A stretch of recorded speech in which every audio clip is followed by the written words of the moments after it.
On the night of October 30th, 2023, I received a text message with screenshots from a friend of mine in South Carolina. It showed my then fiancé, Patrick Bryant, active on a dating app. In South Carolina, politics is a blood sport. I thought this was your usual run-of-the-mill political game. I thought it was a joke.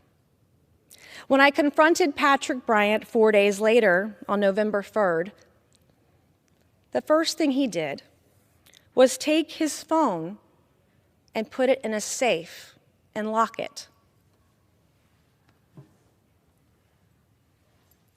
A safe identical to this one. It was so confusing. I didn't understand, why would someone put their cell phone in a safe and lock it? After more women came forward, I realized this was not for laughs. Soon after, I learned the dating app was the very least of my worries. Let me make clear, I don't care that he was on a dating app.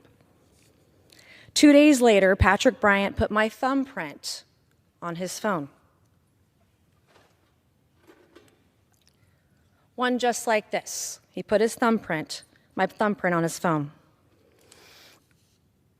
He also gave me the 4-digit code to his safe.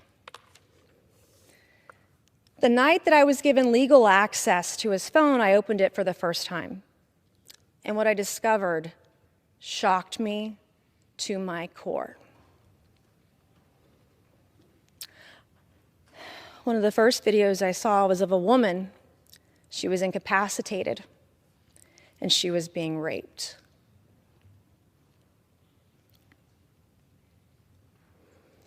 I found some photos of what appeared to be a teenager undressed in the kind of underwear a child would wear. To me, the facial expression of this young woman, young girl, teenager, looked scared and nervous. I saw another, unaware she was being filmed. She was slender, and she had long brown hair. I turned up the volume to hear if there was audio.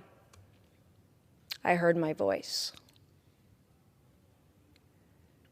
I zoomed in on the video, and that woman was me.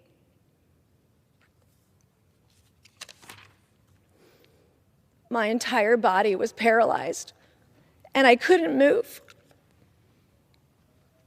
Were my feet on the floor? Was I breathing? I have no idea. I could feel pain shooting out of my heart, out of my chest, drop straight down to the floor like I was in a nosedive. Running through my veins wouldn't stop. Time was suspended for a moment. This monster stole my body. It felt like I had been raped. He stole my body without my permission, without my knowledge, and without my consent.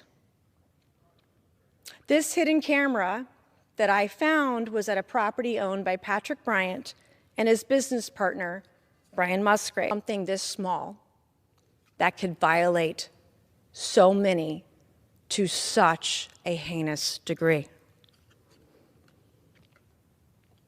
I found an app, as I discovered was stored. I discovered on this app, for this tiny little camera, there were 10,633 videos on it. Let me repeat.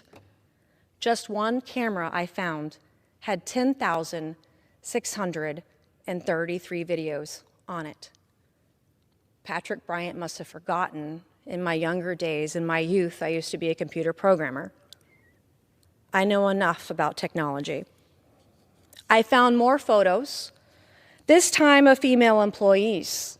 I found photos of wives of male employees. Photos of girlfriends and women who very clearly didn't know their private parts were being filmed and photographed.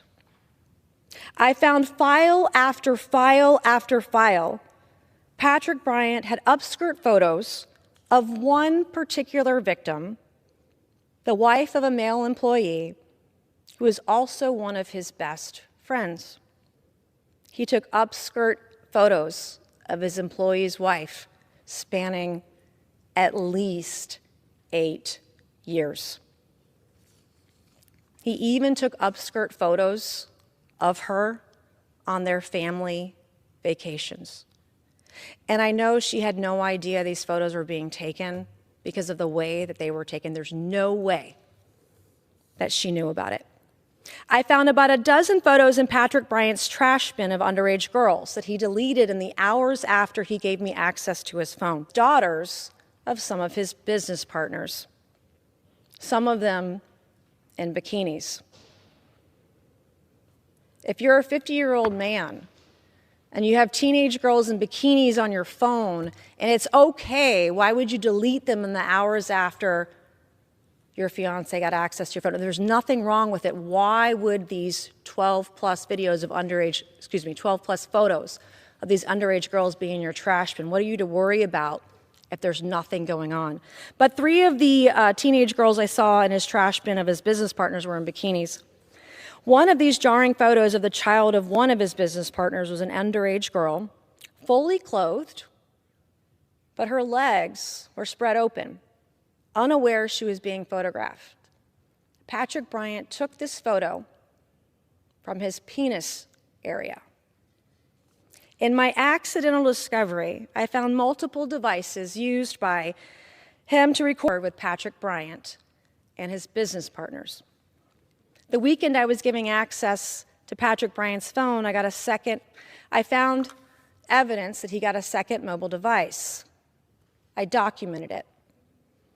Patrick Bryant couldn't transfer these files off his device fast enough. I discovered he was transferring terabytes of data onto another device. I documented it. Patrick Bryant would soon replace his cell phone with a new one. I documented that too. He forgets that I used to be a computer programmer. None of this is conjecture. These are not allegations. These are facts. It is documented, sometimes with metadata. I knew how to get that too. This is what I found. This is what I saw.